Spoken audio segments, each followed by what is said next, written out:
Hello friends, how are you all doing today? I hope you are all doing healthy, fit and fine. Any great plans for this weekend? Well, I don't have any.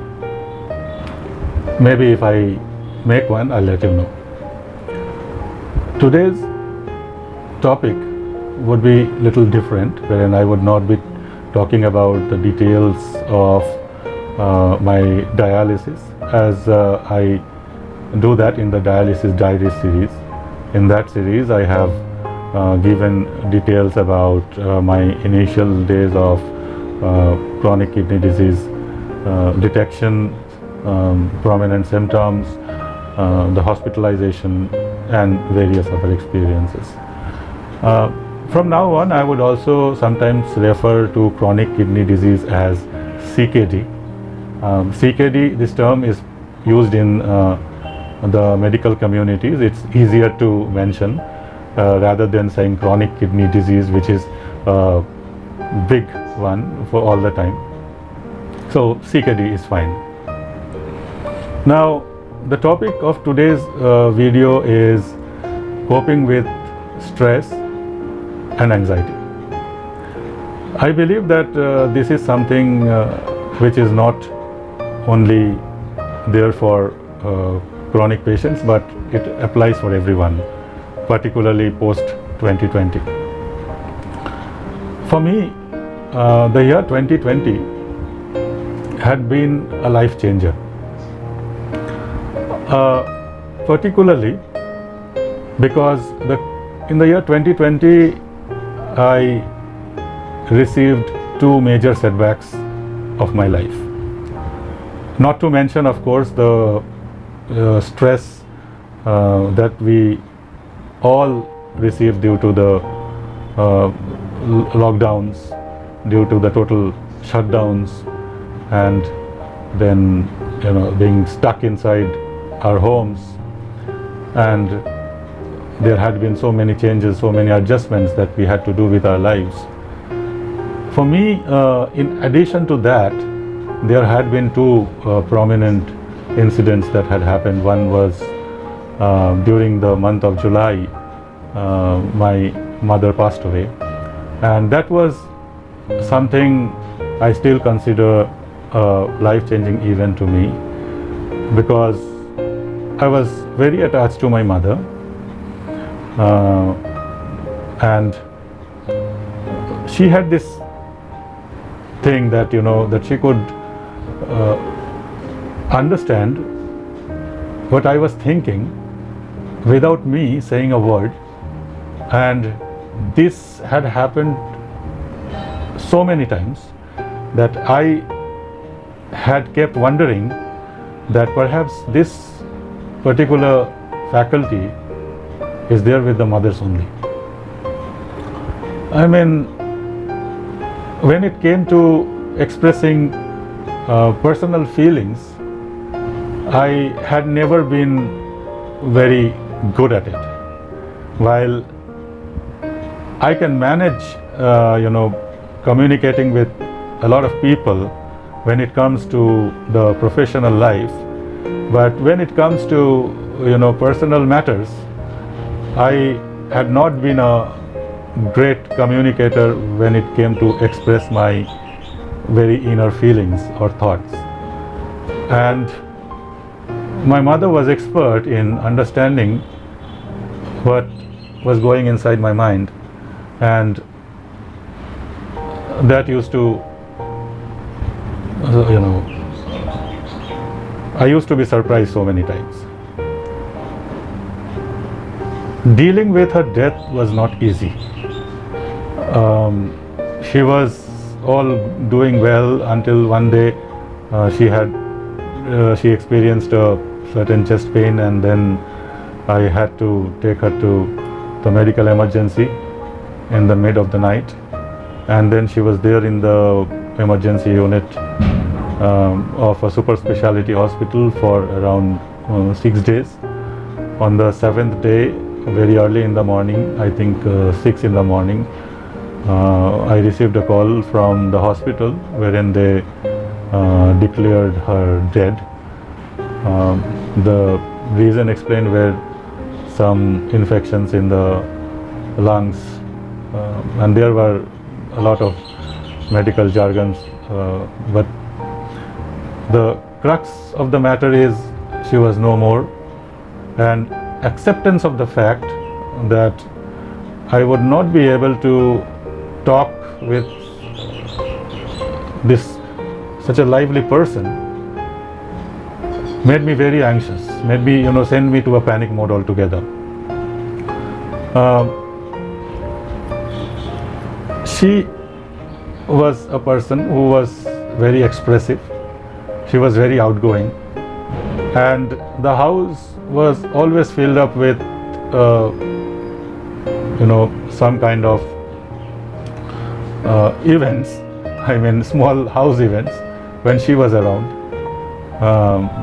Since she was very energetic, she would not sit idle or let other people be idle.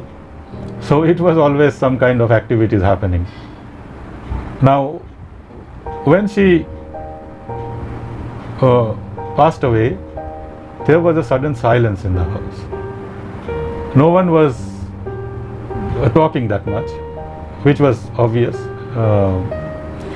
But to deal with that silence, or to deal with the fact that I do not have that person with whom I could share my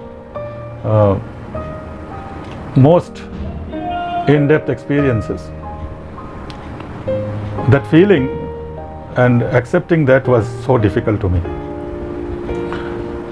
While this was happening, I got another big surprise of my life, and in November, when I was diagnosed with the chronic illness.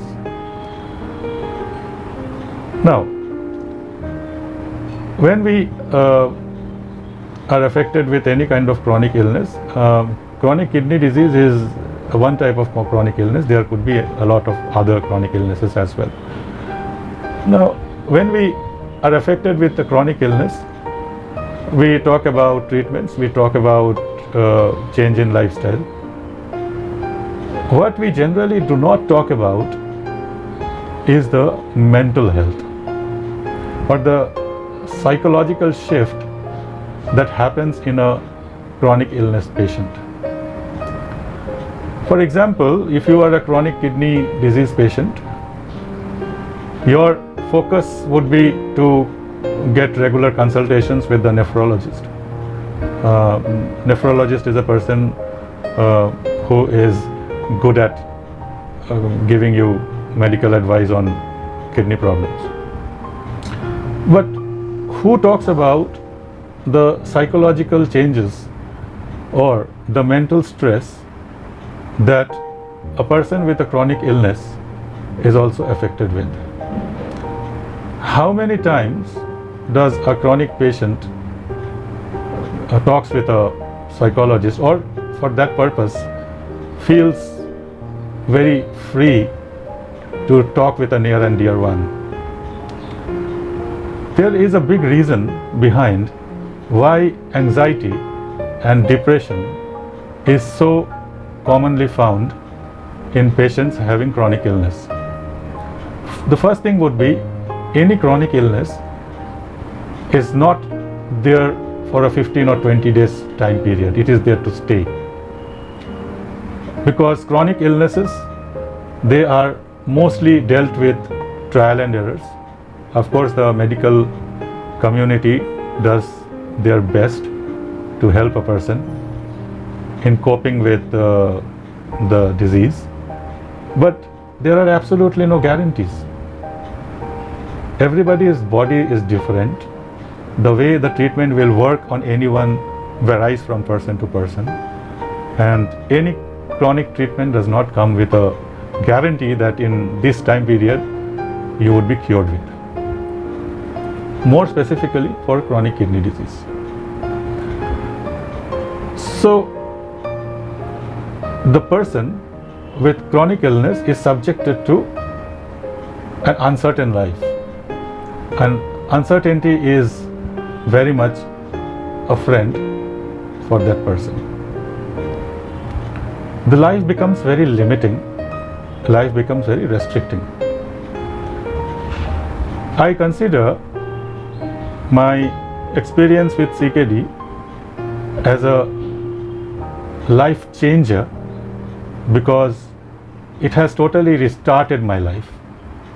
I consider it as a second innings, a new lease in life. Because there was a time when I had lost all hopes,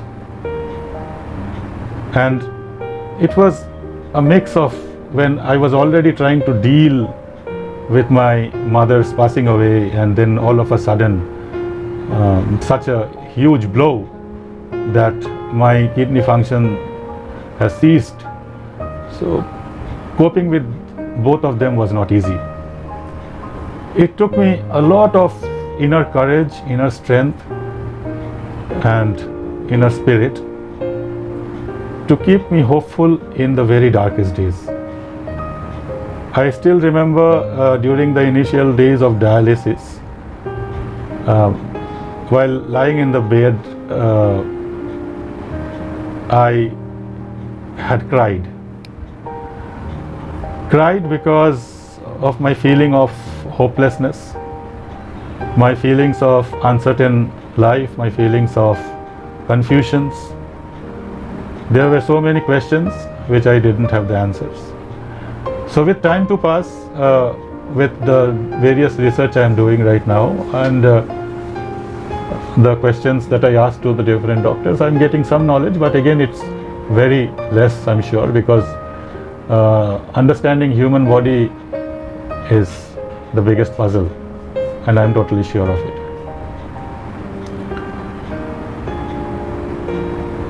I did not have any written coping mechanisms.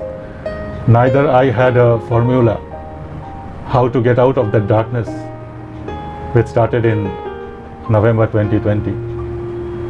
But it was more of self-reflection, introspection, and the willpower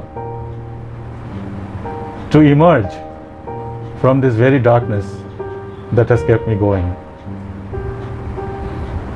And I still remember during the initial days when I was in such a gloom, I also had my days of anxiety.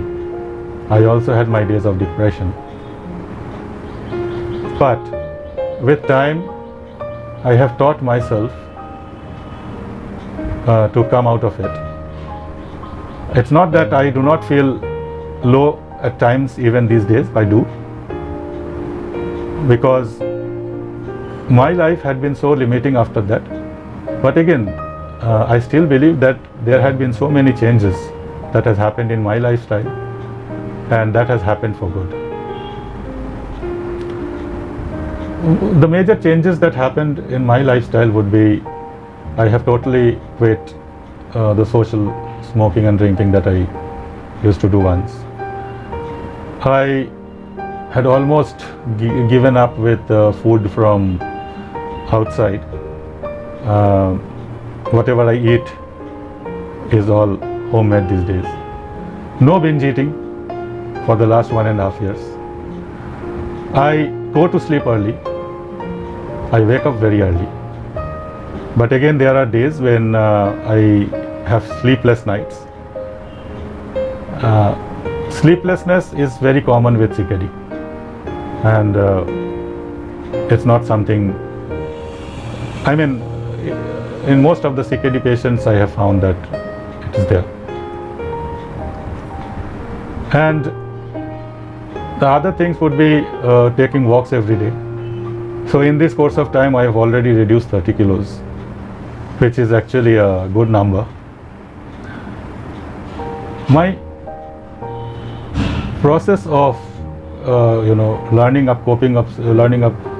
coping strategies is still ongoing, and I am still doing a lot of reading, doing my research on how I can lead my life better in such a restricting condition. This will continue, but I really wish to understand how you have coped up with setbacks in your life. Would you like to share your story with me? Let me know in the comments. In the meanwhile, thank you for watching, thank you for listening. I totally appreciate. We will meet again.